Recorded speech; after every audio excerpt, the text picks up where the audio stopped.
जसलाई पाए त्यसलाई नागरिकता दिने, आज बिहा गर्यो भोलि वंशजको नागरिकता दिने, पर्सि संवैधानिक पद नपुर्याउने। सबै विदेशले गइसके त्यसपछि खालिसक्यो भने विदेशीले आएर ज्वाइँहरू आएर यो देश जम्मै भरिन्छ, बुहारीले आएर तपाईँ खाइदिन्छन् भने डराउनु पर्ने। जब छोराछोरी तपाईँ देशमा बसिरहेछन् भने ज्वाइँहरू बुहारी छ किन डराउनु पर्यो? ब्रिटिस प्रिन्सेस जो ह्यारी कि दुलहीको रूपमा आएकी थिइन् अमेरिकाबाट, तिनलाई नागरिकता पाउन चाहिँ 7 वर्ष पर्खिनु पर्ने रहेछ।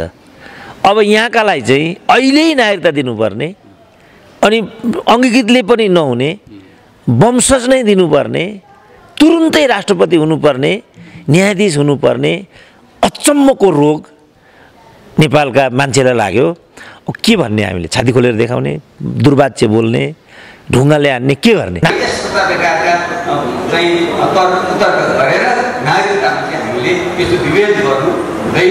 कौडीको मूल्यमा बेच्न पाइँदैन। जसलाई मन पर्यो तल्लाई आज चाहिँ मानिलिउँ अङ्गीकृत छ, भोलि उसलाई वंशज बनाउनु पर्ने किन बनाउनु? तर्क चाहियो मलाई। यो संविधान जारी गर्ने क्रममा हामीले केही राम्रा काम पनि गरेका छौँ, त्यसको पनि हामीले ठिक ढङ्गले इतिहासमाथि न्याय गर्नुपर्छ।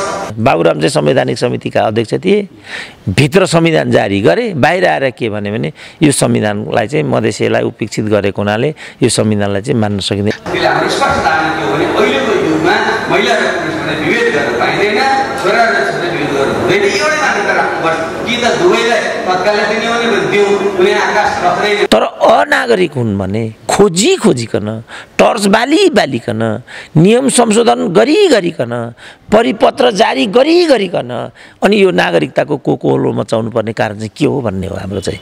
के हो त ल भन्नु? नेपाली जनता सार्वभौम भएको छ र यसलाई कसैले पनि बल प्रयोग गरेर रोक्न सक्दैन। कहाँ उभिने भन्दा त देश र जनताको पक्षमै उभिने नि, राष्ट्र र राष्ट्रियताको पक्षमै उभिने। थिचोमी कि पद्मरत्न तुलाधर जस्तो अझ नाकाबन्दी कडा पार भन्नु, अथवा मधेसमा गएर खगेन्द्र सङ्ग्रौला युग पाठकहरू जस्तो यो चाहिँ मधेसको विरुद्धको थिचोमिचो भएको हुनाले नाकाबन्दी ठिक छ कि भन्नु पर्यो। म त त्यो गर्न सक्दिनँ थिएँ नि त। नागरिकतै प्रश्नमा, संविधान संशोधनकै प्रश्नमा केपी ओली र यो प्रचण्डहरूको काङ्ग्रेसहरूको त्यो बेला काटच्छे भएको होइन? तपाईँले त बिर्सिनु भएको छैन नि त। ग्यारेन्टी गर्छु नेपालमा कुनै पनि नेपाली नागरिकले नागरिकताबाट वञ्चित हुनु परेको छ भने म यही माध्यमबाट आजै भन्छु र आह्वान गर्छु, त्यसलाई नागरिकता दिलाउने ग्यारेन्टी मेरो होला। नेपालीहरू त त्यसै पनि गरिब छन्, त्यो जम्मैलाई थाहा छ। अनि धनी मुलुकबाट दुलही लिएर आउने, अनि नागरिकता पनि नहुने भने हाम्रो चारमा के भयो भन्छन् अरे क्या त्यतातिरका दुलहीहरूले। अब कसैकी छोरी बुहारीलाई प्रसन्न बनाउनको लागि हामीले हाम्रो नागरिकता चाहिँ नियम विनियम बदल्नु पर्ने।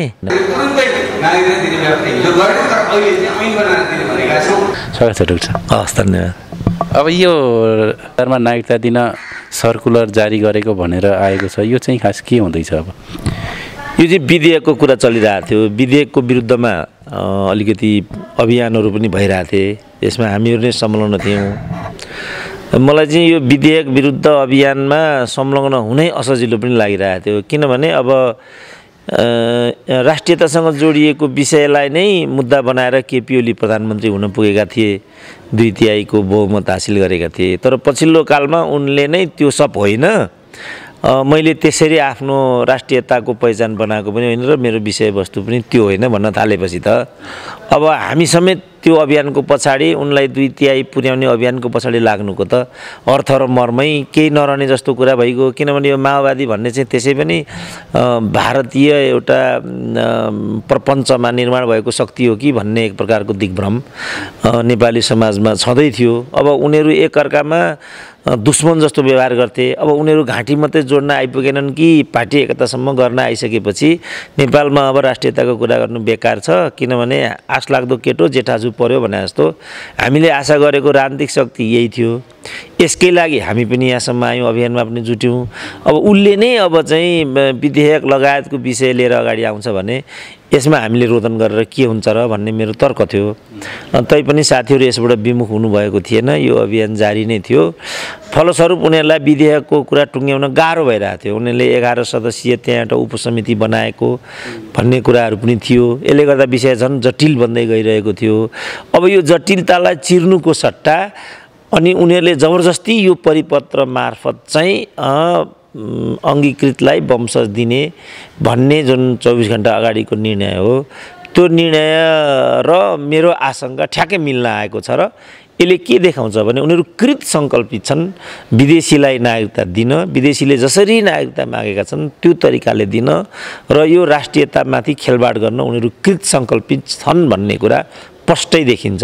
त्यसकारण म नेपाली मात्रलाई खालि के आह्वान गर्न चाहन्छु भनेदेखि यो उपयुक्त समय हो, यो बेला हामी कहाँ थियौँ भन्ने कुरा इतिहासमा दर्ज अब गराउनै पर्नेछ। किनभने पुर्खाले बडो मेहनत गरेर हाम्रो लागि यो देश बनाइदिएका थिए, तर हामी यो देशको विरुद्धमा कृत सङ्कल्पित भएर लागेको, कमसेकम हाम्रो नेतृत्व चाहिँ लागेकै र हामी स्वार्थले गर्दा हामी त्यसको लाचार किनाराका साँची बनेको बस्न तत्पर भएको भन्ने अहिलेको अवस्थाले देखाएको छ। हिजो राष्ट्रियताको मुद्दा आउँदाखेरि अनेक प्रकारले नारा जुलुस प्रदर्शनी लेख्ने प्रतिक्रिया इत्यादि हुन्थ्यो। अब अहिले तिनीहरू पनि सबै मृत भइसकेको र या त उनीहरू लाचार भएको होइन भने त्यो स्वार्थको अङ्ग बनेको भन्ने कुरा चाहिँ देखिन्छ। त्यसकारण हामीले आफ्नो पक्ष र कित्ता चाहिँ काट गर्नै पर्छ। सायद अब हामीले भनेको कुरा यो देशमा केही पनि हुँदैन र यही तरिकाले नेतृत्वले हाम्रो देशलाई अप्ठ्यारोमा पार्दै पार्दै पार्दै अब कहाँसम्म लैजान्छ त्यो त म भन्न सक्दिनँ। किन सीके रावतको प्रकरण पनि भर्खर आइ नै सकेको छ। त्यो प्रकरण पनि के कारणले 11 बुँदेमा पुगिसक्यो हामी प्रष्ट हुन सकिरहेका छैनौँ। दलभित्र पनि यो आवाज उठाउनेलाई किनारा लगाउन केपी ओली कृत सङ्कल्पित भन्ने देखिएको छ। अरू सबै यो नारायण काजी इत्यादि भन्नेहरू चाहिँ अन्टसन्ट कुरा मात्रै गर्ने, मूलभूत कुरा नगर्ने, पार्टीभित्र यसलाई कमिटीगत छलफलमा नलैजाने र एउटा अन्यल र दिग्भ्रमको स्थिति पालिराख्ने, कायम राखी छोड्ने र त्यो दिग्भ्रम र अन्यलताका बिचबाट नै यो देश सिद्ध्याउने तर्फ यिनीहरू लागेको हो कि भन्ने बाहिरबाट हेर्दा चाहिँ देखिन्छ। तर अब यो नै उनीहरूको कपाली तमासुको हो भन्न त गाह्रो छ। तर यसले अनेकौँ संशयका विषयहरू अगाडि ल्याइदिएको छ। त्यसमा यो परिपत्र नाङ्गो रूपमा पछिल्लो पटक आइरहेछ, त्यति मात्रै कुरा हो। जस्तो अब मन्त्री स्तरीय निर्णयबाट एउटा सर्कुलर जारी भयो, त्यो जन्मसिद्धलाई चाहिँ वंशजको आधारमा नागरिकता दिनु यस्तो खालको कुरा छ। त्यो चाहिँ ठ्याक्क आम मानिसले चाहिँ अङ्गीकृतलाई नै वंशजको आधारमा नागरिकता दिने भनेर बुझेका छन्। त्यसमा चाहिँ ठ्याक्कै के थियो? अङ्गीकृतले संवैधानिक नियुक्तिबाट वञ्चित हुनुपर्छ कि भन्ने अन्यल थियो।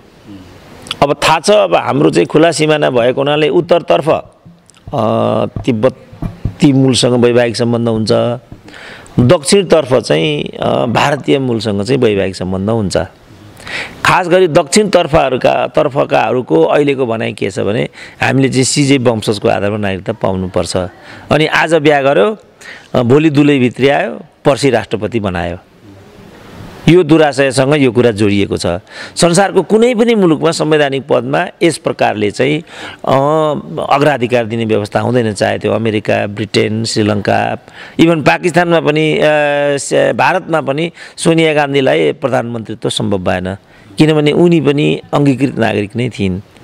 वैवाहिक सम्बन्धको आधारमा भारतकी दुलही भएकी थिइन् र दुलहीको हैसियतमा उनलाई भारतको सर्वोच्च पदमा भारतीय समाजले सहज रूपमा लिइरहेको थिएन।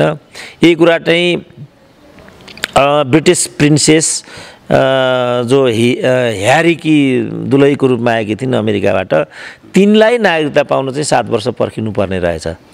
अब यहाँकालाई चाहिँ अहिल्यै नागरिकता दिनुपर्ने, अनि अङ्गीकृतले पनि नहुने, वंशज नै दिनुपर्ने, तुरुन्तै राष्ट्रपति हुनुपर्ने, न्यायाधीश हुनुपर्ने अचम्मको रोग नेपालका मान्छेलाई लाग्यो। के भन्ने, हामीले छाती खोलेर देखाउने, दुर्वाच्य बोल्ने, ढुङ्गाले हान्ने, के गर्ने?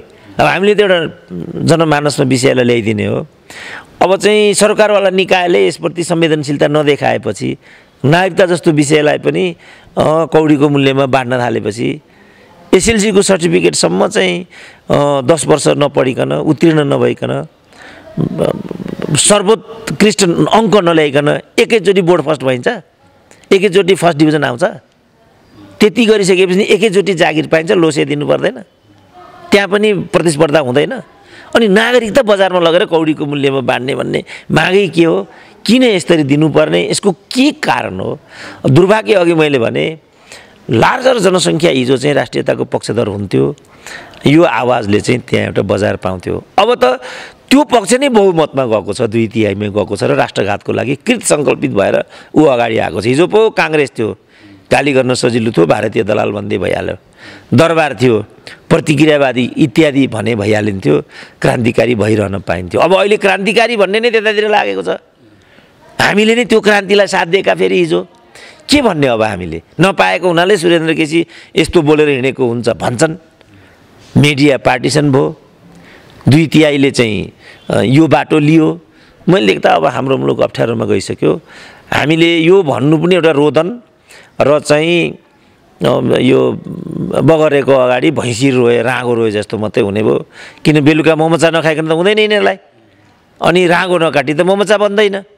जब यो बाटो नभइकन मन्त्री प्रधानमन्त्री भइँदैन भन्ने प्रश्न भइसकेपछि नेपालका राजनीतिक दलहरूले यो बाटो लिएका हुन्।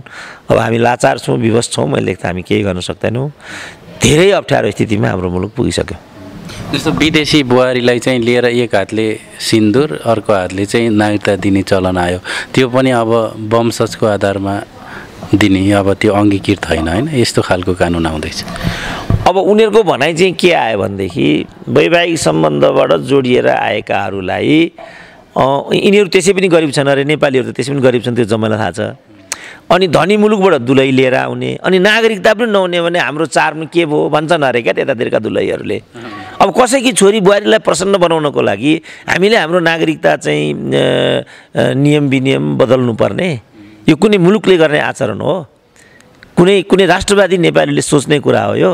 अब हामीले यो भन्यो भने अब के भनिदिने हुन्, फेरि केही थाहै छैन, केही त सुरेन्द्र केसीलाई त केही पनि थाहा छैन भन्छन् अरे केपी ओलीका मण्डलीहरू। अब यसको के उपाय छ त? त्यस कारण हामीले एउटा सिनारियो मात्रै राखिदिने हो। अब सिनारियो राखिदिएको छ हामीले, बाँकी आम नागरिकले विचार गरून्, हृदयङ्गम गरून्। यसमा केही तर्क छ भने यसमा चिन्तन मनन गरून्, तर्क छैन भने म एउटाले मात्रै यो देशको काँध हालेर यो देशलाई बचाएर अब बचाउन सकिएला जस्तो छैन। म भन्छु नि, भीमरावल र मैले मात्रै यो देश अब थाम्न सक्दैनौँ। अब केपी ओली भन्छन् खुल्लम खुल्ला, भीमरावलले भन्दैमा हुँदैन हामी सिकेर राउतलाई मन्त्री बनाउँछौँ भन्छन्। अब के गर्ने भने त हामीले रोदन जस्तो मात्रै भयो क्या यो, कराउने फेरि कराउने, करायो भने पद नपाएर करायो भनिदिने, अनि ठट्टा गरिदिने, उपहास गरिदिने। अनि सामाजिक परिवेश पनि त्यस्तै छ, जोसँग पैसा छ जोसँग पद छ त्यसलाई मात्रै मान्छे भन्छन् यहाँका मान्छेहरू। त्यस कारण अब मैले देख्दा हामी चाहिँ विनाशको अन्तिम चरणमा आइपुग्यो नेपाल राष्ट्रको इतिहास। जब यो नै हामीलाई नियतिले प्रेषित गरेको प्रारब्ध हो भने अब म एउटाले भनेर केही हुँदैन, यहाँ केही हुने देखिएन। तर सिनारियो चाहिँ यही हो, बहुतै खराब छ।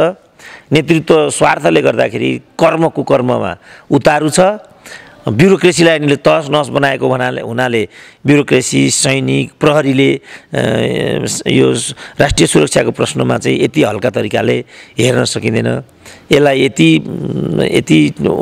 उपेक्षा भावले हेर्नु उपयुक्त हुँदैन भनेर सेना प्रहरीको संयन्त्रले पनि भनिदिए त्यसको पनि एउटा अर्थ हुन्थ्यो। तर त्यो पनि यति स्वार्थले यति लम्पट भएको छ कि मोजमस्ती भए उसलाई पुगिहाल्छ। अनि एउटा सुरेन्द्र केसीले के गर्न सक्छ? मैले के गर्न सक्ने स्थिति अगाडि देख्दिनँ म।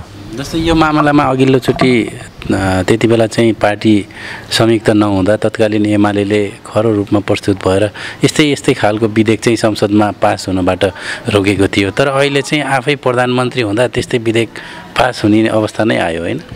उसले नै यो कुरा ल्याइदियो बल्कि, किनभने अघि मैले भने खड्ग ओली आफैले के भन्छन् भने भारतीय नाकाबन्दीको विरुद्धमा क्रेज बनाएर खड्ग ओलीले राष्ट्रियताको मुद्दा उचालेर 2/3 ल्यायो भन्छन् मूर्खहरू भनेर उनले त हामीलाई पो मूर्ख ठाने। यस्तो ठानेको रहेछ यिनीहरूले हामीलाई। जब देशको प्रधानमन्त्रीले हामीलाई यति तल ठान्छ भने र ठुलो सङ्ख्याले प्रधानमन्त्रीको बोलीमा लोली मिलाउँदै हिँड्छ भने अनि अल्पसङ्ख्याले यसमा के गर्न सक्छ? अल्पसङ्ख्यकले त खालि एउटा सिनारियो देखाइदिने मात्रै हो। अब अर्को प्रमुख प्रतिपक्षले भूमिका खेल्नुपर्ने ऊ यस्तो लाचार छ या त उसले बोलेको बुझिँदैन, होइन भने ऊ स्वार्थले यति लम्पट भएको छ कि उसले कुनै विचारलाई मूल प्रवाहीकरण गर्नै सक्दैन।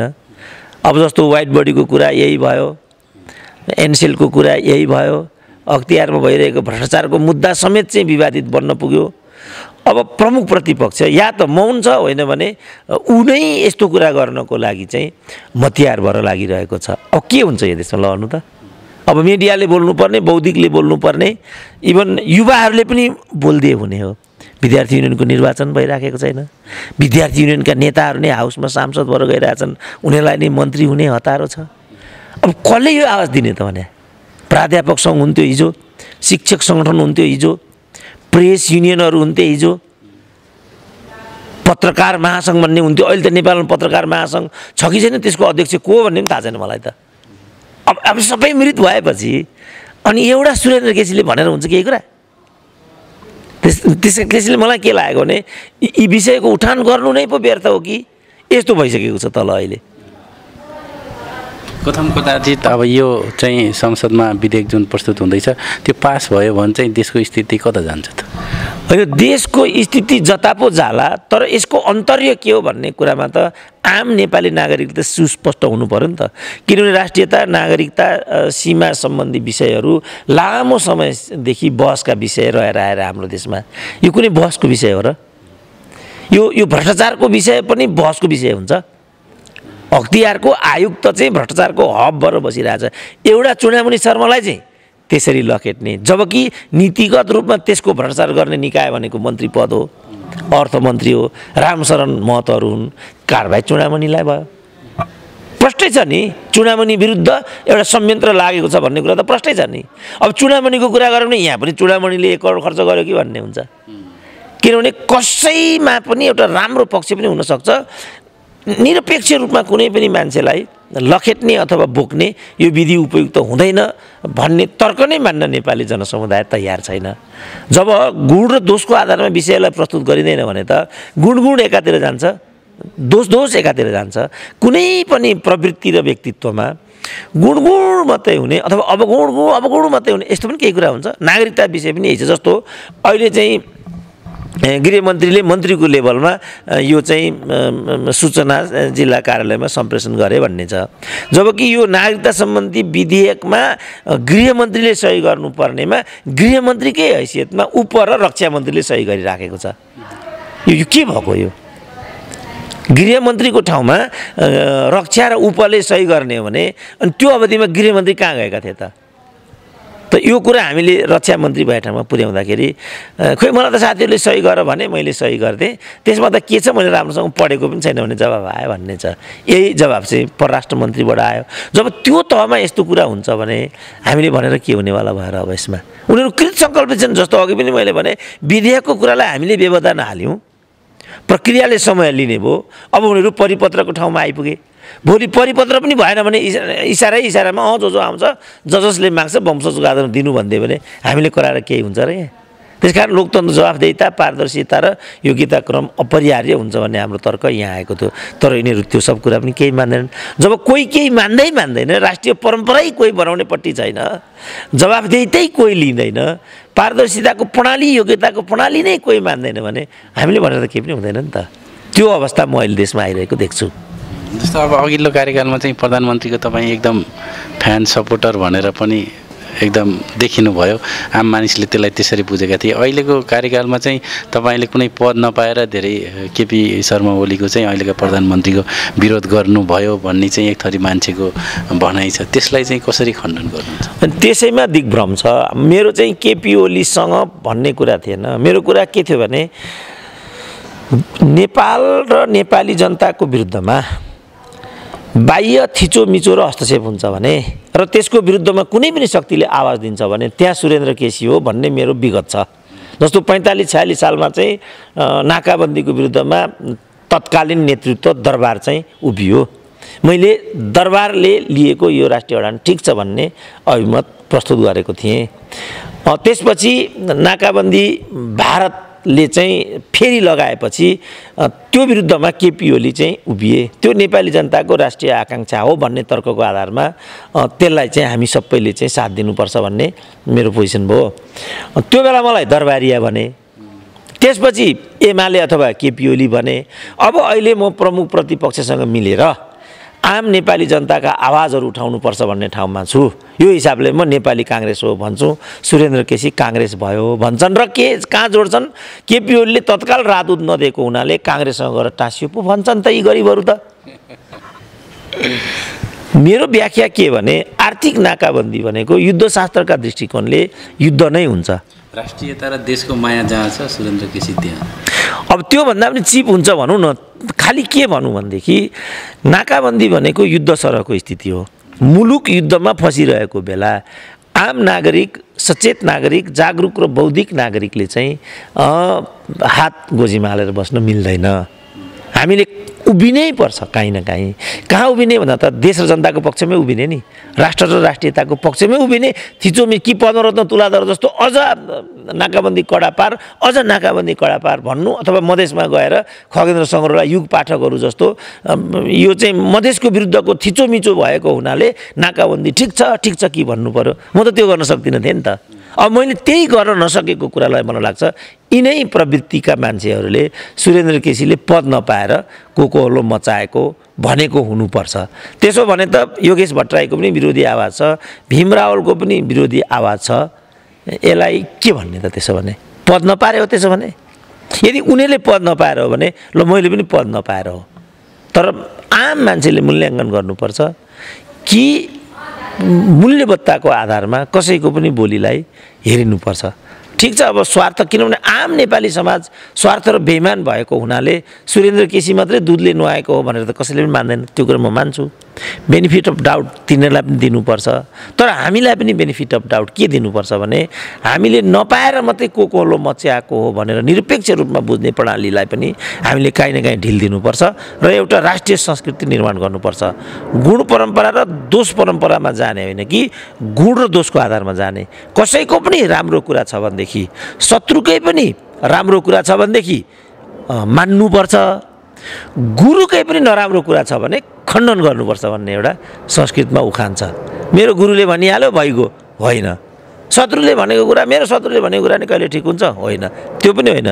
शत्रुकै पनि राम्रा कुरा छन् भने हामीले प्रवर्तन गर्नुपर्छ, गुरुकै पनि नराम्रो कुरा छ भने खण्डन गर्न सक्नुपर्छ। खड्गौलीहरू त के चिज हुन् र मेरो अगाडि? जब गुरुकै कुरा म खण्डन गर्न उतारू छ भने जब खड्गौलीलाई त मैले कत्रो स्थान दिनुपर्ने छ र? ठिक छ, हिजो राष्ट्रिय अडानका बेला खड्गौलीले दिएको आवाज आम नेपाली जनताको आवाज भएको हुनाले म त्यहाँ थिएँ। यसको मतलब म के खड्गौलीको कार्यकर्ता हुँ भनेर बुझिदिनु उपयुक्त हुँदैन। फेरि खड्गौलीले जे गर्दा पनि खड्गौलीलाई कन्डेमै गर्नुपर्छ भनेर मैले भन्नुपर्छ भन्ने अपेक्षा पनि गल्ती हुन्छ। किन खड्गौलीको त म आफू दुश्मन पनि त होइन। गुण र दोषको आधारमा खड्गौली होस् अथवा ओली खड्ग होस्, कसैले पनि राम्रो काम गर्दा सराहना गर्नुपर्छ र नराम्रो काम चाहिँ मेरै छ भने पनि खण्डित हुनुपर्छ भन्ने स्कुल अफ थटबाट म आइरहेको छु र यो अनुसार म प्रयास गरिरहेको छु लामो समयदेखि।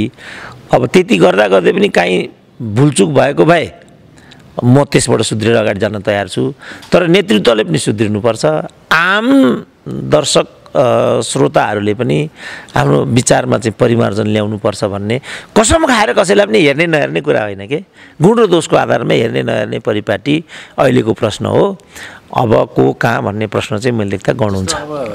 तपाईँ एउटै व्यक्ति, केपी शर्मा ओली एउटै व्यक्ति, देश एउटै, समय फरक, अघिल्लो कार्यकाल र यो कार्यकाल केही महिनाको फरक अथवा भनौँ 1 वर्षको फरक जति भयो।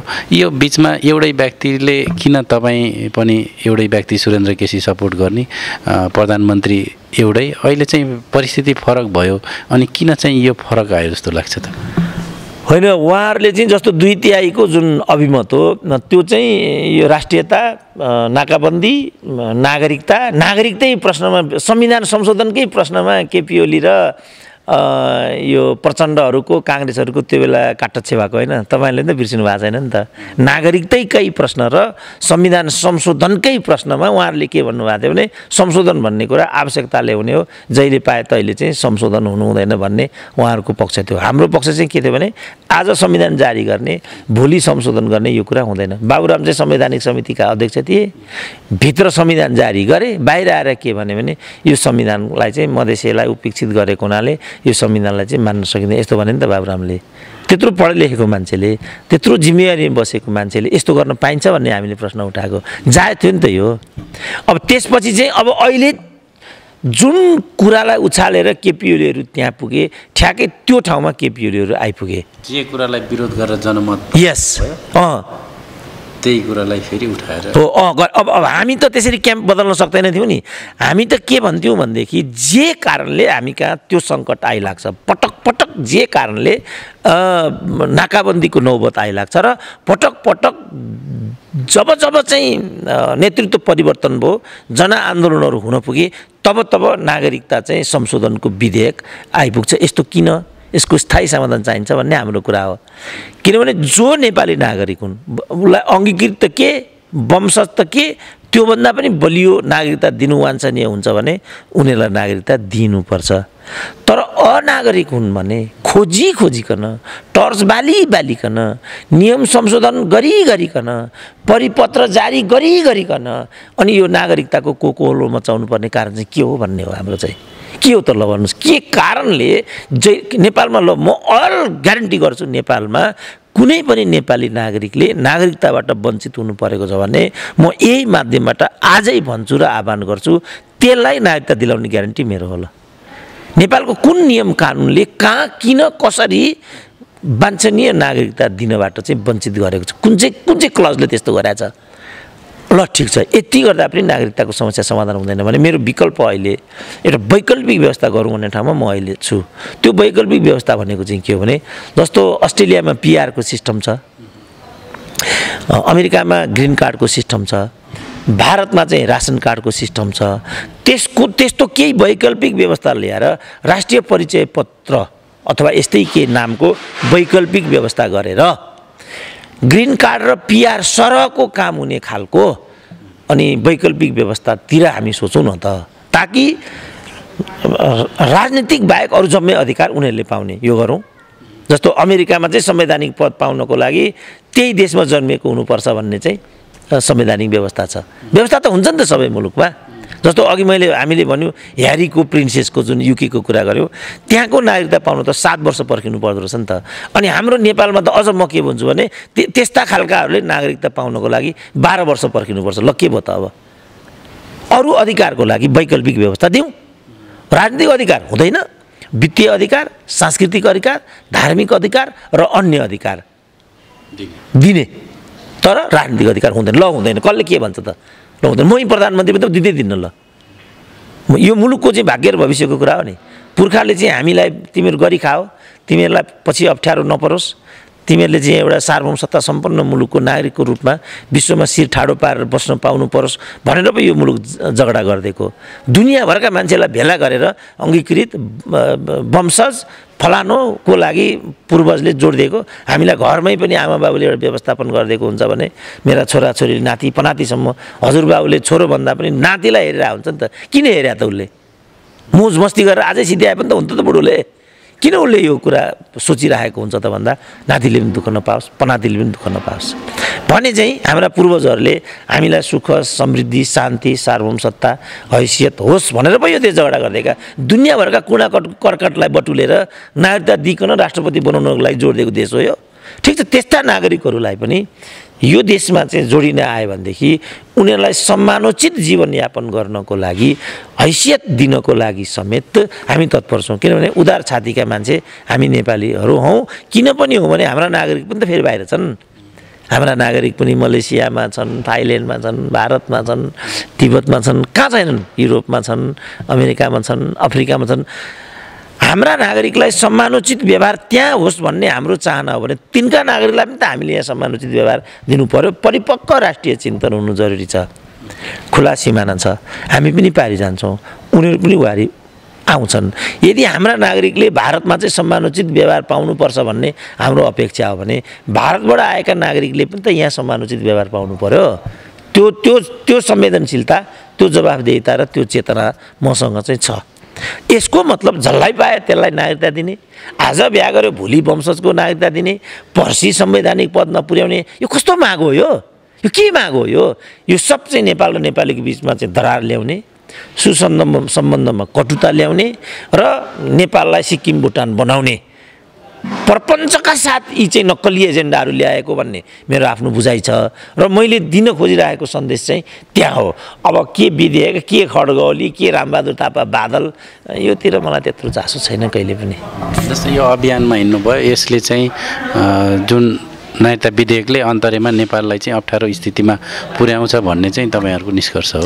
होइन, हाम्रो चाहिँ त्यो चाहिँ अब कतिपय साथीहरूको त्यसमा त्यस्तो खालको बुझाइ पनि हुन सक्ने भयो।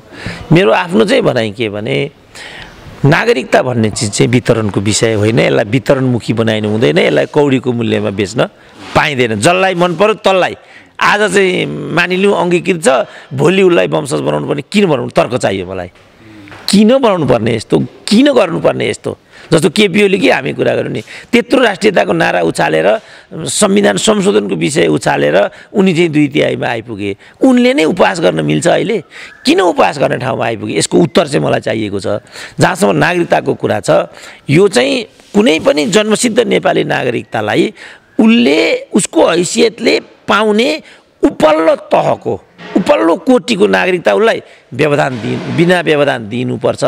यदि उसले त्यो हैसियत राख्दैन भनेदेखि त्यो नागरिकताको कुरा गर्नु त्यो बेतुकको कुरा हुन्छ। बेतुकको कुरा गर्दै कसैले पनि हिँड्नु हुँदैन। दुर्भाग्य अब यो बेतुकको कुरा गर्ने काम यहाँ राज्यले गरिरहेछ। क्रान्तिकारी भन्ने बादलहरूले गरिराखेका छन्, राष्ट्रवादी भन्ने केपी ओलीले गरिरहेछन्। यस्तो किसिमको चाहिँ नाटकीय कुराहरू यिनीहरू किन गर्छन् भन्ने प्रश्न देशवासीहरूकोमा राख्ने हदमा मात्रै मेरो चासो छ। अब नागरिकतालाई नै विषय बनाउने, राष्ट्रियतालाई नै विषय बनाउने, सदाकाल भारतलाई नै धारहात लगाउने यस्तो खालको हल्का कुरामा चाहिँ व्यक्तिगत रूपमा म आफू छैन। व्यस्त समयका बावजुद त्यो नागरिकता राष्ट्रियताको विषयमा पछिल्लो समय निकै खरो रूपमा उठिरहेको छ। यसको लागि समय उपलब्ध गराउनु भयो, यहाँप्रति हामी आभारी। ल हवस्, धन्यवाद छ। मेरो पनि यो विचार गएपछि नेपालको राष्ट्रियता, नेपालको सीमा र नागरिकता विषयमा एउटा चाहिँ सृजनशील र जवाफदेहीपूर्ण डिबेटको प्रणालीलाई यसले थोरै भए पनि चाहिँ योगदान गर्न सक्यो भने राष्ट्रका लागि त्यो उपलब्धिमूलक हुनेछ भन्ने लागेको हुँदा यो सामूहिक विषयमा जे तपाईँ सोध्न आउनु भएको छ त्यसले मलाई पनि प्रसन्नता भएको छ। धन्यवाद। संविधान संशोधन गर होइन भने हामीले चाहिँ जनताको बिचमा गएर आन्दोलनको आनी बेहोरी ल्याएर संविधान संशोधन गरी छाड्छौँ र अर्को निर्वाचनमा हामीले सत्ता लिएर तलै छाड्छौँ भन्ने ढङ्गले चाहिँ हामी जान्छौँ। सबै विदेशतिर गइसक्यो, देश पुरै खालिसक्यो भने विदेशीले आएर ज्वाइँहरू आएर यो देश जम्मै भरिन्छ, बुहारीले आएर तपाईँ खाइदिन्छन् भने डराउनु पनि जब छोराछोरी तपाईँ देशमा बसिरहेको छैन भने ज्वाइँहरू बुहारी चाहिँ किन डराउनु भयो? त्यसो भएको हुनाले यस प्रकारका चाहिँ तर्क गरेर नागरिकतामा चाहिँ हामीले त्यस्तो विभेद गर्नु हुँदैन र यसलाई चाहिँ एउटै स्वराज्यले एउटै मान्यता हुने गरी संविधान बनाउनुपर्छ। जनताले यिनीहरूले ठाउँदैछन्, त्यसको विकल्प समाजवादी पार्टी हुन्छ र आगामी निर्वाचनसम्म हामी देशको चाहिँ प्रथम शक्ति बनेर देशको नेतृत्व गर्छौँ। यो हाम्रो अठोट छ। पहिलोचोटि नेपाली जनता सार्वभौम भएको छ र यसलाई कसैले पनि बल प्रयोग गरेर खोज्नु सक्दैन। यदि सैन्य राजा महाराजाले खोज्न सक्थे यसलाई खोज्न सक्दैन। जनताले चाहँदा यसलाई परिवर्तन गर्न सक्छ। त्यो बाहेक कुनै पनि शासकले यसलाई खोज्न सक्दैन। वेदन थियो र जुन वैज्ञानिक आधारको पहिचान सामर्थ्य हामी पहिचान भनेर खालि जातीय भाषिक मात्रै पहिचान भनेको छैन। जातीय भाषिक सांस्कृतिक ऐतिहासिक भौगोलिक पहिचान भनेको छ र सामर्थ्यको अर्कोमा चाहिँ आर्थिक सामर्थ्य, अब अन्य चाहिँ पूर्वाधारका सामर्थ्य लगायतका सामर्थ्य भने त्यसलाई मिलाएर प्रदेश बनाऊ। त्यसो गर्दाखेरि हुन सबभन्दा राम्रो 10 प्रदेशै हो होइन, त्यो नै होइन। त्यसलाई तल जातिले संयुक्त प्रदेश बनाउने हो भने पनि जुन जाति र भाषाको चाहिँ आफ्नो क्षेत्र मिल्छ त्यो क्षेत्र मिलाएर यसको पुनर्सीमाङ्कन गरौँ भन्ने चाहिँ हाम्रो भनाइ। त्यसैले यो विषयलाई सबै साथीहरूले गम्भीरतापूर्वक बुझ्ने चाहिँ आग्रह छ र पहिचान गर्ने त्यस्तो पनि छ भन्ने जुन बुझाइ छ गलत हो। त्यो भारतमा तपाईँले गरेर हेर्नु भने तामिलहरू बस्नु प्रदेशको नाम तामिलनाडु छ, बङ्गालीको बस्नुको नाम बङ्गाल छ, पन्जाबीको बस्न पन्जाब भन्ने प्रदेश छ, नागाको बस्नको नागाल्यान्ड छ, मिजो बस्नेको चाहिँ मिजोराम छ। अनि त्यो थुप्रै छ भारत। अमेरिकामा पनि एरिजोना लगायत अलाबामा लगायत जुन राज्य तपाईँले सुन्नुभएको छ 52 राज्यमध्ये 26वटा राज्य चाहिँ त्यहाँका जुन आदिवासी जनजातिहरू थिए तिनको भाषाको नाममा तिनको पहिचानको आधारमा बनाइएको यो यथार्थ हो। अनि हामी कहाँ चाहिँ यहाँ तमुवान भन्यो भने अथवा चाहिँ यहाँ चाहिँ नेवा भन्यो भने खमुवा लिम्बुवान भन्यो भने त्यो टुक्रिन्छ भन्ने चाहिँ जुन हवाटिका यो छ यो गलत कुरा हो। त्यसले यसलाई तपाईँ हामीले राम्रोसँग बुझेर बुझाउनु पर्छ र त्यतापट्टि हामी जानुपर्छ। किन जानुपर्छ प्रश्न लाग्ला तपाईँले? नभए के बिग्रिन्छ भन्नु? तपाईँले के बिग्रिन्छ भने विकास र समृद्धि हाम्रो चाहना हो, सुशासन विकास र समृद्धि यति बेलाको मुख्य एजेन्डा हो। तपाईँ सबै हामी सबैले खोजेको चाहिँ यो देशबाट गरिबी बेरोजगारीको अन्त्य होस्, देश समृद्ध होस् भन्ने चाहेको। तर अहिलेको चाहिँ यो विकासको म विकास योजनाको विद्यार्थी पनि हो र यहाँका सबै गाउँ स्तरसम्मको तथ्याङ्क केलाएर हेर्दा के देखिन्छ भने नेपालमा सबभन्दा अविकसित भएका ठाउँहरू भनेका जहाँ दलितहरू बस्छन्, जहाँ जनजातिहरूका खास तबकाहरू बस्छन्, त्यो सबैभन्दा अविकसित छ। खास गरी नेपालको त्यो गरिबीको चाहिँ मापमा तपाईँले हेर्नुभयो भने 25% चाहिँ मैले आधार भन्छु, अहिले त्यो घटेको छ, 23% भएको छ। एभरेज चाहिँ 25% छ। ती मध्येमा जातीय आधारले हेर्दा के देखिन्छ भने जातीय आधारमा ब्राह्मण र नेवारहरूको 10% मात्रै गरिबी छ र दलितहरूको 45% गरिबी छ। र यहाँ जुन विभिन्न जनजातिहरू छन्, तामाङहरू छन्, अरू जातिहरू छ, तिनीहरूको 35%, 40%, 32%सम्म चाहिँ गरिबी छ। त्यसैले पनि नेपालमा यो विकास पनि जातीय आधारमा असर परेको छ भन्ने तथ्याङ्कले देखाउँछ। यो कसरी भयो भने यो चाहिँ कुनै जाति सानो ठुलो भएर भएको होइन। राज्य सत्तामा जसको पहुँच पुग्छ, जसको भाषामा पढाइ हुन्छ, आफ्नै भाषा पढ्ने मान्छे चाहिँ बढी बाटो हुन्छ र त्यही मान्छे सत्तामा पुग्छ, प्रशासन चलाउने ठाउँमा पुग्छ, नियम कानुन बनाउने ठाउँमा पुग्छ, अनि उसले चाहिँ आफ्नो आर्थिक हैसियतको माथि लिएर जाने त सामान्य नियम हो नि। त्यसैले हिजो चाहिँ एउटा नेपाली भाषी समुदायले नेपाल राज्य चलाएको हुनाले राज्य सत्तामा उनीहरूको बढी पहुँच भयो र जसको राज्य सत्तामा पहुँच हो आर्थिक रूपमा पनि ऊ पनि समृद्ध भएर पनि जान्छ। त्यही कारणले गर्दा यस हिसाबले चाहिँ यो विकास र समृद्धिसँग संहिताको मुद्दा गम्भीर ढङ्गले चाहिँ उठेको छ।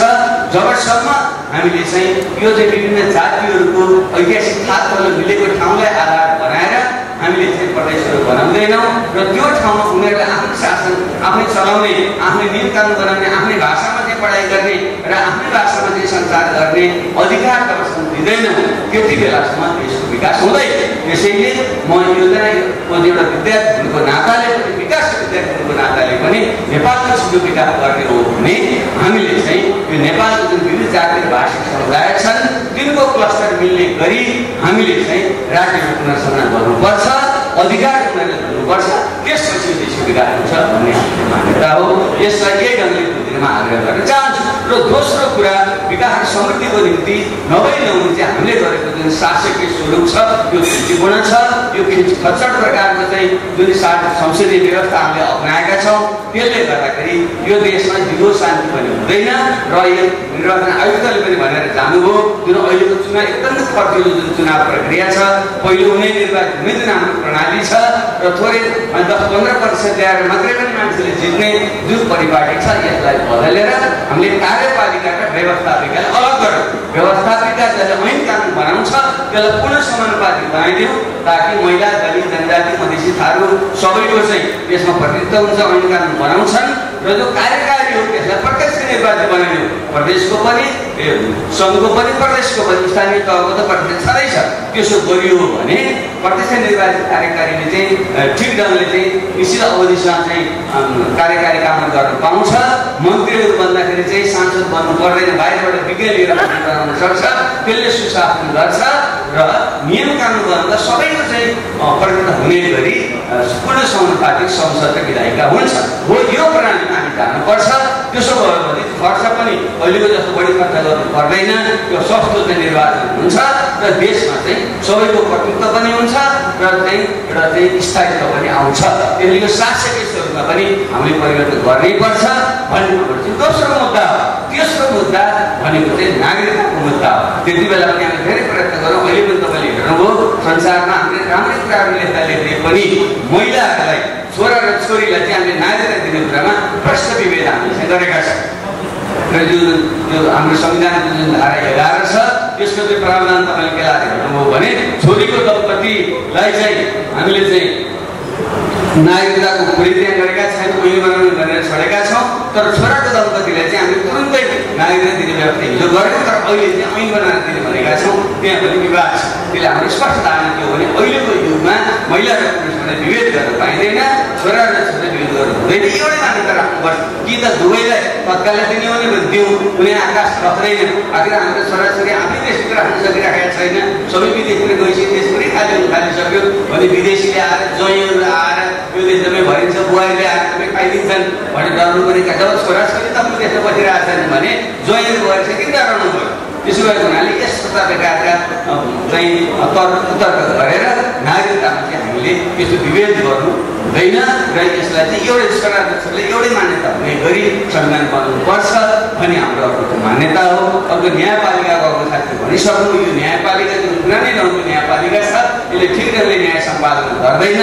त्यसैले यसलाई पनि समावेशी लगाएको जुन अहिलेको लोकतन्त्रको पछिल्लो मान्यता हो त्यस हातमा पुनर्संरचना गरौँ र संवैधानिक अदालत अलग रूपमा हुनुपर्छ ताकि यस्ता मुद्दा ठिकले गर्न सक्छ भन्ने हाम्रो अर्को मुद्दा हो।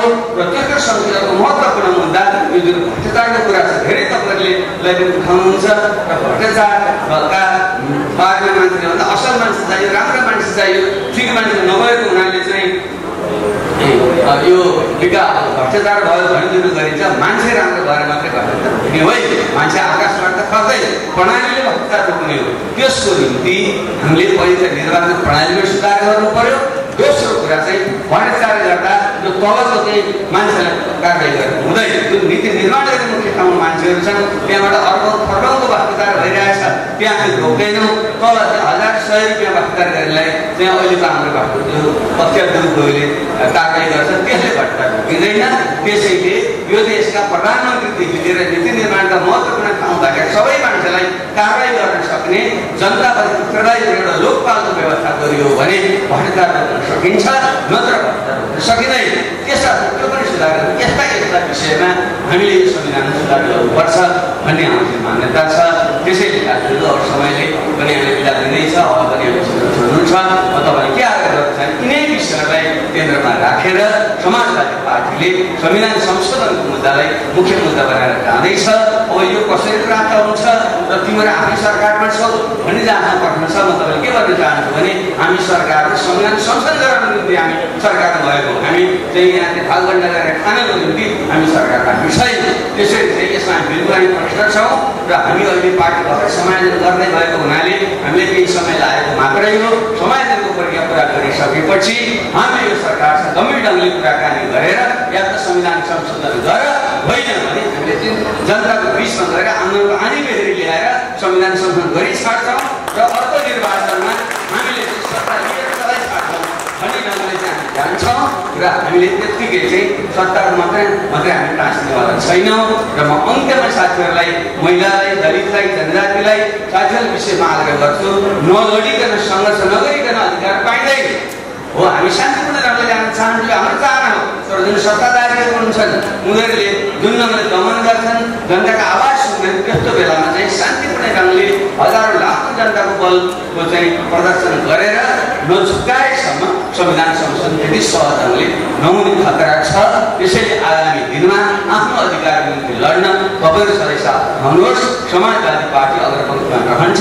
हामी यो देशलाई काङ्ग्रेस र कम्युनिस्टको जुन कुशासन छ, हिजोको देशको जुन ग्रान्ट रुपियाँको चाहिँ ब्याज आएर जनताले यिनीहरूले ठग्दैछन्, त्यसको विकल्प समाजवादी पार्टी हुन्छ र आगामी निर्वाचनसम्म हामी देशको चाहिँ प्रथम शक्ति बनेर देशको नेतृत्व गर्छौँ, यो हाम्रो अठोट छ।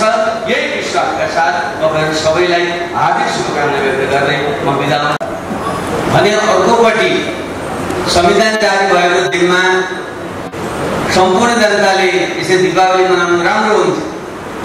तर एउटा ठुलो पक्ष, ठुलो खेमा यो संविधानका अपूर्णतालाई पूर्णता नदिएसम्म, त्रुटिलाई नसच्याएसम्म यसलाई हामी मान्दैनौँ, कालो दिवस मनाउँछौँ भनेर अर्को पक्ष हिँडिरहेको अवस्था छ। यस्तो अवस्थामा हाम्रो पार्टी जो देशको एउटा नयाँ विकल्प बनेर आउँदैछ, अत्यन्त सकारात्मक सोचका साथ पछिल्लो ज्ञान विज्ञानमा आधारित चेतनालाई बोकेर अगाडि बढ्दैछ। त्यसले यी दुई प्रकारका, एउटा सत्ताधारीको उन्माद र अर्को चाहिँ अत्यन्त आक्रोशपूर्ण अराजकता बाधित चिन्तन भन्दा माथि उठेर देशको बस्तीलाई र अहिलेको सत्यलाई अङ्गीकार गर्दै यो संविधानका सबल पक्षहरूको रक्षा र यसका जुन दुर्बल र कमजोर पक्ष छन् यसलाई सच्याएर संविधान संशोधन गरेर यो संविधानलाई सबैको स्वीकार्य बनाउने र सम्पूर्ण नेपाली हिमाल पहाड तराई मधेसमा बस्ने हामी सबै जात जाति भाषा भाषी समुदायले एकसाथ दीपावली मनाउने त्यो वातावरण निर्माण गर्न लागिपरेका छौँ। फेरि आजको यो अन्तरसंवाद हुन यो अन्तर्क्रिया भन्यो दोकै साथ अब गुजरातले ठिकै पनि भन्नुभयो। हामीले ठुलो एउटा राउन्ड टेबल स्टाइलले सबैको आवाजहरू सुन्ने छलफल गर्ने ढङ्गले पनि सोचेका थियौँ, तर कार्यक्रममा यो ढङ्गको हामीले पक्ष रूपमा बोल्ने र तपाईँले सुन्ने जस्तै मात्रै हुनुभयो, सही अर्थमा अन्तर्क्रिया गर्न सकेन। फेरि पनि हामी यस सन्दर्भमा तपाईँहरूकै आवाज, जनताका आवाज, कार्यकर्ता आवाज, नेताका आवाज, अग्रगामी सोच राख्ने मान्छेहरूका आवाजलाई नै सकेसम्म सम्प्रेषण गर्ने, बुझ्ने प्रयत्न गर्दैछ। त्यसैले हामी किन यो कार्यक्रम राख्नु र यसको औचित्य राख्दा के यहाँ प्रश्न के हुन सक्छ भने यो काठमाडौँ उपत्यका यो त देशैभरिका मान्छेहरू आएर बस्ने ठाउँ हो र यो अत्यन्त सचेत ठाउँ पनि हो, एउटा ओपिनियन निर्माण गर्ने यो ठाउँ पनि हो।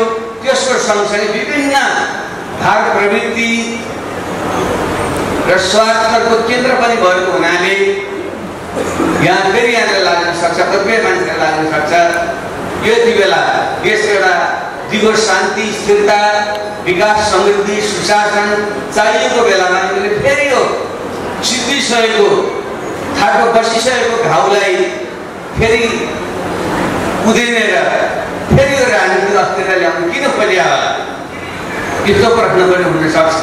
कतिपयले विकास र समृद्धिलाई विपरीत अर्थमा बुझेको जस्तो पनि विकास र संहितालाई विपरीत अर्थमा बुझेर संहिता भन्ने बित्तिकै यो देश टुक्राउने खेल हो, यो जाति लडाउने खेल हो भनेर एउटा भ्रम कतिपयले छरेको र जनसङ्ख्याको ठुलो तबका, खास गरी पछिल्लो पुस्ता जो हिजोको आन्दोलन सङ्घर्षमा सहभागी हुन पाएन त्यो तबका चाहिँ भ्रमित भएको पनि म पाउँछु। र खास गरी हामी यो नेपाल भनेको विभिन्न जाति समुदायले बनेको एउटा मुलुक हो। हिमाल पहाड तराईमा बस्ने हामी आदिवासी जनजाति, मधेसी, थारू, खसार्य, महिला, दलित, मुस्लिम सबै समुदायले बनेको एउटा विशिष्ट प्रकृतिको देश हो भन्ने कुरालाई बिर्सेर हामी यस्ता प्रकारका भ्रममा पनि पर्ने गर्छ। त्यसैले आज यो छलफल कार्यक्रम अथवा यो तपाईँहरूसँगको संवादमा हामीले यो कुरालाई थोरै प्रस्ट्याउने प्रयत्न गरेका छौँ।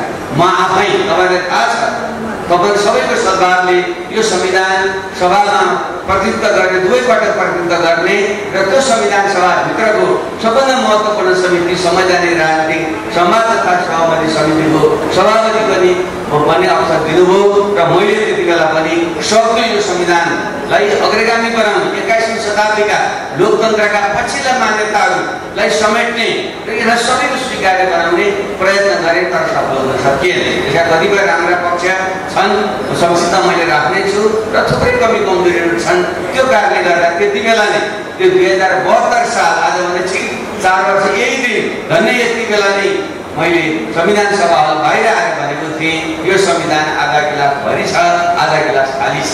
यसका केही सकारात्मक कुराहरू छन्, जस्तै नेपाली जनताले इतिहासमा पहिलोचोटि लडेर सङ्घर्ष गरेर माओवादी जनयुद्ध, मधेस आन्दोलन, जनजातीय आन्दोलन, थरवट आन्दोलन लगायतका आन्दोलनको बलमा काङ्ग्रेसले मात्र पछि त्यो धारमा मिसिन आइपुगेका थिए। उहाँहरूलाई पनि हामी धन्यवाद दिन चाहन्छौँ, तर उहाँको चाहनाले थिएन, बाध्यताले धकेलेर उहाँहरू आउनुभएको थियो। तर मुख्य रूपमा यसको नेतृत्व माओवादी जनयुद्ध, मधेस जनजातीय आन्दोलन लगायतका आन्दोलनले गरेका थिए र हो त्यसको बलमा आएको जुन एउटा संविधान थियो यो चाहिँ पूर्ण हुन सकेन। त्यसैले आधा गिलास भरि छ, आधा गिलास खाली छ मैले भनेको थिएँ। त्यसैले आज हामी समाजवादी पार्टीको तर्फबाट हाम्रो भने के हो भने जुन आधा गिलास भरिएको छ, जे यसका उपलब्धिहरू छन्, सकारात्मक पाटो छन्, त्यसको रक्षा गर्नुपर्छ।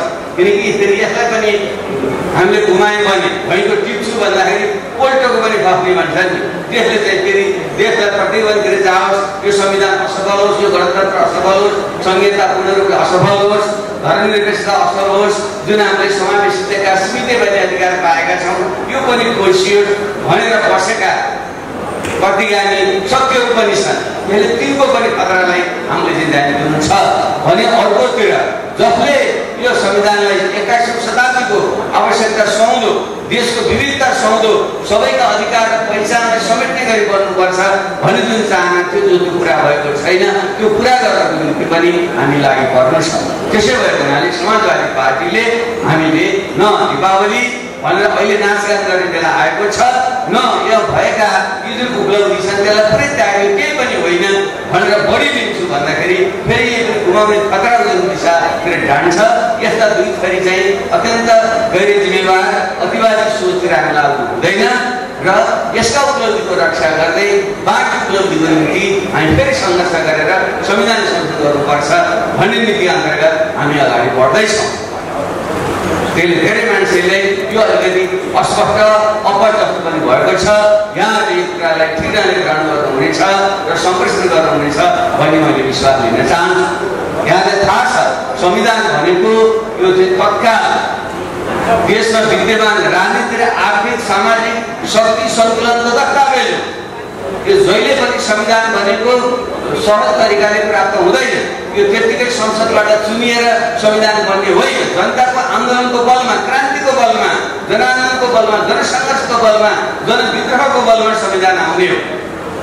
धेरै इतिहासले यही भन्छ। तर कोही मान्छेलाई के गर्नुपर्छ भने यो सङ्घर्ष नगरी त्यसैको दयामायाले आएको भनेर दयामायाले दिएको संविधान त 2005 सालको 15 संसदको संविधान थियो। तर त्यसले त काम त गरेन। त्योभन्दा बाहेक तर त्यो पनि केही दबाबमा थियो। तर संसारका सबै संविधान सभा भनेको जहिले सिके पनि आन्दोलन र सङ्घर्षबाटै प्राप्त हुन्छ। त्यो त्यत्तिकै शासक वर्गले दयामाया दिन्छ होइन। त्यसैले हामीले लडेर जुन संविधान सभा ल्याएका थियौँ र त्यसबाट यो संविधान जारी गर्ने क्रममा हामीले केही राम्रा काम पनि गरेका छौँ। त्यसको पनि हामीले ठिक ढङ्गले इतिहासमाथि न्याय गर्नुपर्छ।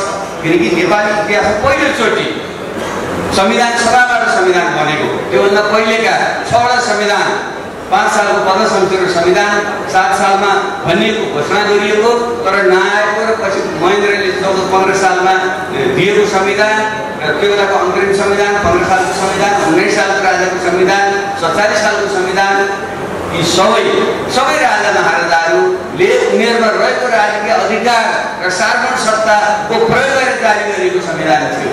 त्यसै भएको हुनाले हामीले यो संविधानको पहिलो वाक्यमा नै हामी सार्वभौम सत्ता सम्पन्न नेपाली जनताले भन्ने सुरु गरेर अन्त्यमा संविधान सभाबाट पारित गरी यो संविधान जारी गरेका छौँ भनेर लेखेका छौँ। यो नेपाली इतिहासमा पहिलोचोटि नेपाली जनता सार्वभौम भएको छ र यसलाई कसैले पनि बल प्रयोग गरेर खोज्न सक्दैन। यदि सैन्य राजा महाराजाले खोज्न सक्थे यसलाई खोज्न सक्दैन। जनताले चाहँदा यसलाई परिवर्तन गर्न सक्छ। त्यो बाहेक कुनै पनि शासकले यसलाई खोज्न सक्दैन। त्यसैले यसलाई चाहिँ हामीले एउटा उपलब्धि मान्नुपर्छ। त्यसो अतिरिक्त साथीले भनिसक्नुभयो यसमा लेखिएका मौलिक अधिकारका कुरा, राज्यका निर्देशित सिद्धान्तका कुरा, गणतन्त्रका कुरा सिद्धान्तमै गए पनि संहितामा 3 तहको संहितामा जाने कुरा र यो हाम्रा विभिन्न जाति समुदायको निम्ति हामीले खास गरी महिलाहरूको चाहिँ संसदमा प्रतिनिधि सभामा 33%, स्थानीय सभामा 40% र एकजना महिला दलित महिला प्रत्येक वडामा प्रतिनिधित्व गर्ने कुरा र महत्त्वपूर्ण विषयमा जनमत संग्रह गर्ने कुरा, महिला आयोग, दलित आयोग, जनजाति आयोग, अरू आयोग, मुस्लिम आयोग लगायतका आयोगहरू बनाउने कुरा यी सकारात्मक कुरा यसको हामीले रक्षा गर्नुपर्छ। तर के हो भने त्यसलाई लागू गर्ने क्रममा पनि त्यसको जुन अस्पष्टता छन्। किन म आफै संवैधानिक समितिको सभापति भएको नाताले जुन दोहोरो भाषा त्यहाँ प्रयोग गरिएको छ, 2 अर्थलाग्दो कुराहरू त्यहाँनिर छन् र शब्दमा मुद्दा परेर चाहिँ र त्यो चाहिँ उल्टिने जुन खतरा छ र त्यसमा खेलेर फेरि चाहिँ गलत ढङ्गले कानुन बनाएर त्यसको लागू नगर्ने जुन खतरा छ त्यहाँ विद्यमान छन्। किन यहाँ पनि तपाईँलाई थाहै नै छ संविधान भनेको कानुन बनाएर कानुनपछि नियमावली बनाएर लागू गर्ने निर्देशिका बनाएर लागू गर्ने कुरा हुन्छ। संविधानमा राम्रै कुरा लेखिएको हुन्छ तर त्यही अनुसारको संविधान, त्यही अनुसारको कानुन बन्दैन र कानुन अनुसारको त्यो नियमावली बन्दैन, निर्देशिका बन्दैन, लागू हुँदैन। त्यसैले पनि यो संविधानमा अस्पष्टता, दोहोरो भाषा प्रयोग गरिएको छ। त्यसले यो कार्यान्वयन गम्भीर खतरा छ। हालसाल तपाईँले लोकसेवा आयोगको जुन विज्ञापन देख्नुभयो, झट्टैकापट्टि हेर्दा हाम्रो बाध्यता थियो भन्छ लोकसेवा आयोगले, तर त्यो सिधै चाहिँ संविधानको मर्म विपरीत गएर जुन आदिवासी जनजाति, अरू महिला दलितहरूका जुन आफूले त्यहाँ आरक्षित जुन सिटहरू थियो 45% भनेर कानुनमा लेखिएको थियो त्यसलाई खोसेर 1800वटा चाहिँ लोकसेवाले पदपूर्ति गर्ने पदहरू हुन्। त्यो अहिले नै गुमेको अवस्था छ भने आगामी दिनमा यस्तै शब्दहरूमा खेलेर यो भएका उपलब्धि पनि गुम्ने खतरा छ। यो एउटा पाटो यो सकारात्मक बाटो पनि ठिक ढङ्गले लागू नहुने, ठिकले कानुन नबन्ने र सत्ताधारीहरूले चाहिँ यसलाई चाहिँ फेरि बिस्तारै घुमाएर खोज्दै खतरा एकापट्टि छ।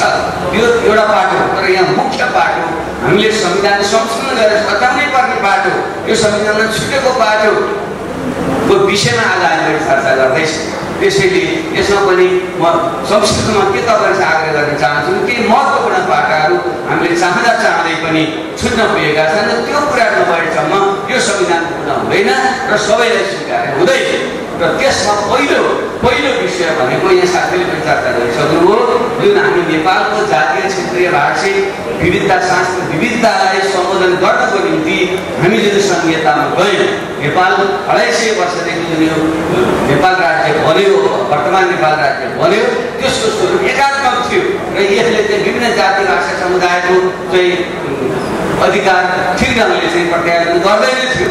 त्यसो भएर हामीले चाहिँ संहितामा जाने जुन निर्णय हामीले गऱ्यौँ, तर त्यो जुन संघीय ढाँचा बन्न पुग्यो यो त्रुटिपूर्ण रह्यो भन्ने हाम्रो मुख्य भनाइ। किनभनेदेखि यहाँ पूर्ववक्ता साथीहरूले संविधान यो राज्य पुनर्संरचना आयोगका अध्यक्षले पनि भनेर जानु हो, त्यति बेला जहिले सुके पनि संहितामा जाने भनेको एउटा साथीहरूलाई बिल्कुल ध्यान जाओस्, संहितामा जाने भनेको एउटा प्रशासनिक विभाजनको निम्ति मात्रै होइन। देश धेरै ठुलो भयो, चलाउन गाह्रो भयो, त्यसले साना टुक्रा पारेर चाहिँ इकाइ बनाएर चलाउन त भनेर जो प्रशासनिक विभाजन गरिन्छ त्यसलाई संहिता भनिँदैन। किनकि नेपालमा पनि यो पञ्चायत व्यवस्थामा पनि यो बहुदलीय कालमा पनि संहिता नबनिकन त्यहाँ 75 जिल्ला गाउँ पञ्चायत गाउँपालिका गाविस भन्ने थिए, 14 अञ्चलहरू भन्ने थिए। ती प्रशासनिक विभाजन थिए। तिनीहरूले त्यहाँ त्यो ठाउँमा बस्ने जुन विभिन्न जातिहरू हुन् तिनीहरूको भाषा संस्कृति ऐतिहासिक पहिचान र तिनीहरूको जुन भाषिक लगायतका अन्य जुन स्वायत्त शासनको जुन अधिकार हो त्यसको प्रत्याभूति गर्दैन। त्यसैले त्यो प्रशासनिक विभाजन त्यो संहिता थिएन। चीन 1.5 अर्ब जनसङ्ख्या भएको ठुलो एउटा मुलुक हो, तर त्यो संघीय राज्य होइन। भले त्यो तिब्बत लगायतका छेउछाउका ठाउँहरूमा चाहिँ त्यहाँ चाहिँ स्वायत्त त्यहाँ प्रदान गरिएको छ, तर राज्यको स्वरूप एउटा हान जातिको नै 90% भन्दा बढी बाहुल्य भएको हुनाले त्यो एकात्मक राज्य हो। तर बेल्जियम, स्विजरल्यान्ड जस्ता जुन साना देशहरू छन् त्यहाँ किन संहिता छ भने त्यहाँ विभिन्न भाषिक भले जातीयता एउटै हो, त्यो युरोपियनहरू जाति उनीहरू पनि आफूले ककेसियन जातिहरू भन्छन् र तिनीहरू एउटै जाति हो, तर तिनीहरूको भाषा जर्मनी, फ्रेन्च, स्विस आदि अलग अलग भाषा छन्। त्यसैले स्विजरल्यान्डमा त्यहाँ उनीहरू संहितामा गएका छन्, बेल्जियममा त्यसरी गएको छ र सानसाना देशमा पनि गएका छन् र हाम्रै भारत छिमेकी भारतमा पनि त्यो ढङ्गले गएको छ, किनकि त्यहाँ जातीय रूपमा पनि भाषिक रूपमा पनि विविधता छ। त्यसैले उनीहरू संहितामा गएका छन् र हामी नेपालमा पनि संहितामा जानु परेको कारण चाहिँ यो जातीय भाषिक र सांस्कृतिक क्षेत्रीय विविधताकै कारणले गर्दा हो। र त्यसै भएको हुनाले धेरै साथीहरूलाई, खास गरी पत्रकार साथीहरूलाई, हाम्रो बौद्धिक साथीहरूले मेरो आग्रह छ, संहितामा किन पहिचान चाहियो भन्नु, पहिचानकै निम्ति संहितामा जाने, पहिचान नभएको संहिता त प्रशासनिक विभाजन हो, त्यसलाई संहितै भनिँदैन। त्यसैले पहिचान त्यो पनि त बर्बाद हुन्छ भन्ने जुन एउटा भूत हावा फैलाइने छ त्यो इतिहासले पुष्टि गर्दैन, तथ्यले गर्दै। त्यसले हामीले जुन ढाँचा हामीले बनायौँ र त्यो चाहिँ हिजोकै पञ्चायत शैलीको जुन विकास क्षेत्र थियो त्यो जस्तो हुन पुग्यो, सही अर्थमा संहिता भएन भन्ने चाहिँ हाम्रो भनाइ। अब तपाईँले प्रश्न गर्न सक्नुहुन्छ, कहीँ समाज समितिको सभापति 30 तिमीले के हेरेर बसेका थियौ, किन माने त हामीले मान त मानेनौँ, तर 7 प्रदेश कसरी हुन पुग्यो थोरैमा तपाईँलाई बताउँछु। जो राज्य पुनर्संरचना समिति आयोग थियो त्यसको प्रतिवेदन भनेको पहिचानका 5 आधार, सामर्थ्यका 4 आधारमा नेपालको जुन जातीय क्षेत्रीय भाषिक जुन विविधता छ त्यसलाई सम्बोधन गर्दा अब सबैले गर्दा त 60भन्दा बढी हाम्रा जातीय भाषिक समुदाय छन्, भाषैभन्दा त 100भन्दा बढी छ, जातीय समुदाय 60भन्दा बढी छ। त्यसले सबै जातीय भाषिक समुदायका अलग अलग प्रदेश गऱ्यो भने त्यो व्यवहारिक भन्दैन। त्यसै भएको हुनाले त्यसको रिपोर्ट के थियो भने जसको 1% भन्दा बढी र भाषा जनसङ्ख्या छ र उसको ऐतिहासिक तालथलो र भूगोलको बनोट मिल्छ हो त्यस्ता जाति र समुदायहरूलाई हामीले छुट्टै एउटा स्वायत्त प्रदेश दिनुपर्छ भन्ने त्यसको चाहिँ प्रतिवेदन थियो। यसलाई सबैले स्वीकार गरे। पहिलो संविधान सभाका त्यति बेलाको माओवादी, काङ्ग्रेस, एमाले, मधेसवादी लगायतका सबै रहेको त्यो कमिटीले त्यो स्वीकार गरेको र पछि चाहिँ समय त्यो राज्य पुनर्गठन आयोग बन्यो। त्यसमा सबै पार्टीका प्रतिनिधि बसेर र एउटा स्वतन्त्र व्यक्ति चाहिँ हामीले चाहिँ अध्यक्ष बनाएर जुन आयोग बनायौँ त्यसले पनि त्यसैलाई आधारित बनाएर सिफारिस चाहिँ गरेको थियो। त्यसो गर्दा नेपालमा त्यस्ता जाति र भाषिक समुदाय भनेको पूर्वको लिम्बू, त्यसपछिको चाहिँ राई अथवा खम्बु, तामाङ, नेवार, गुरुङ, मगर, पश्चिमका खस, पश्चिम तराईका चाहिँ थारू र पूर्वी तराईका चाहिँ मधेसी, यति जाति र भाषिक समुदायहरूको चाहिँ 1%भन्दा बढी भाषा जनसङ्ख्या छ। उनीहरूको आफ्नै भूगोल मिलेको ऐतिहासिक थापहरू छ। त्यसले त्यसलाई मिलाएर चाहिँ प्रदेश बनाउनुपर्छ भन्ने नै मान्यता थियो। त्यो नै वैज्ञानिक मान्यता हो। तर पछि के भयो भने दोस्रो संविधान सभामा जब एमाले र काङ्ग्रेसको चाहिँ बहुमत हुन पुग्यो त्यसपछि उनीहरूले मानेनन् र संविधान सभाको समितिले दिएको प्रतिवेदन, राज्य पुनर्गठन आयोगले दिएको प्रतिवेदनको विपरीत गएर बलजफ्ती पेलेर चाहिँ उनीहरूले चाहिँ 7 प्रदेश भन्ने उनले लिए र त्यति बेला हामीले 7 प्रदेश भनेर मान्यता हामीले मान्यौँ। लामो झन् 1 वर्षसम्म त चल्यो त्यसमा। र 1 वर्षपछि पनि जब यो बन्ने स्थिति आएन, फेरि संविधान सभाले विघटन गरेर यसले पुरै दिन फर्कन लाग्यो भने अशोकजीले भने जस्तै हामी त संविधान सभाको निम्ति गएका थियौँ, यो फेरि घुम्यो भनेदेखि त फेरि यही पनि प्राप्त नहुने हुन्छ। गणतन्त्रमा जाने खतरा छ, सिद्धान्तकै रूपमा यो अपाङ्ग त्यो सङ्घीयता छ त्यो पनि घुम्ने खतरा छ, धर्मनिरपेक्ष घुम्ने खतरा छ भनेर हामीले के भन्यौँ भने त्यो 10 प्रदेशको 10+1 दलितहरूको निम्ति गैर भौगोलिक प्रदेश थियो, त्यो नमान्ने हो भने हामीले के भन्यौँ संयुक्त प्रदेश बनाऊँ। त्यसो भने राई र लिम्बूको एउटा प्रदेश बनाऊँ, नेवार र चाहिँ तामाङको एउटा प्रदेश बनाऊँ, गुरुङ र मगरको एउटा प्रदेश बनाऊँ, पश्चिमका खसहरूको चाहिँ एउटा प्रदेश बनाऊँ, पूर्व पश्चिम तराईमा चाहिँ थारू बाहुल्य एउटा प्रदेश बनाऊँ, पूर्वी तराईमा चाहिँ मधेसी बाहुल्य एउटा प्रदेश बनाऊँ। हो यसो गर्दा कति हुन आउँथ्यो भन्दाखेरि 6 देखि 10 को बिचमा आउन सक्छ। संयुक्त प्रदेश बनाउँदाखेरि 6, 7, 8, 9 हुन सक्छ। कुनै प्रदेशलाई सिङ्गल एकल प्रदेश बनाउने, कुनैलाई चाहिँ संयुक्त प्रदेश बनाउने गर्दाखेरि 6 देखि 10 प्रदेशसम्म हुन सक्छ। त्यसो गर्दा 7 प्रदेश बनाउने हो भने पनि हामीले के भन्यौँ त्यो संयुक्त प्रदेश बनाउनु भनेर त्यसमा हामीले चाहिँ तत्काल चाहिँ समझौता गरेको। तर पछि गएर त्यही 7 प्रदेशलाई पनि उनीहरूले चाहिँ यो आधारलाई मेटाएर सीमाङ्कन जुन गरियो, सीमाङ्कन गरेर जम्मै 7 रुप पाएर चाहिँ 7 प्रदेश बनाइदिए। त्यो भत्ताभङ्ग भयो। खालि यो जुन 2 नम्बर प्रदेश छ त्यो र 6 नम्बर प्रदेशमा मोटामोटी त्यो मिलेको छ। अरू प्रदेशको चाहिँ हिजोको जुन पञ्चायतको बेलाको जुन विकास क्षेत्र थियो त्यही विकास क्षेत्र जस्तै मिल्दोजुल्दो तपाईँले चाहिँ त्यहाँ मिलाएर चाहिँ हेर्नुहोस्, त्यहाँ ओभरल्याप गरेर तपाईँ हेर्नुभयो भने प्रष्टै तपाईँले चाहिँ देख्नुहुन्छ। त्यस कारणले अहिले संहितामा भएको त्यहाँ हो र संहिताले कार्य गर्न नसकेको जुनमा हाँस्न प्रभावको चाल जस्तो भएर चाहिँ यो चाहिँ अलपत्र पढ्नुको कारण चाहिँ त्यो थियो। त्यसले अहिले हामीले भनेको यसलाई सच्याउँ र जुन राज्य पुनर्गठन समिति आएको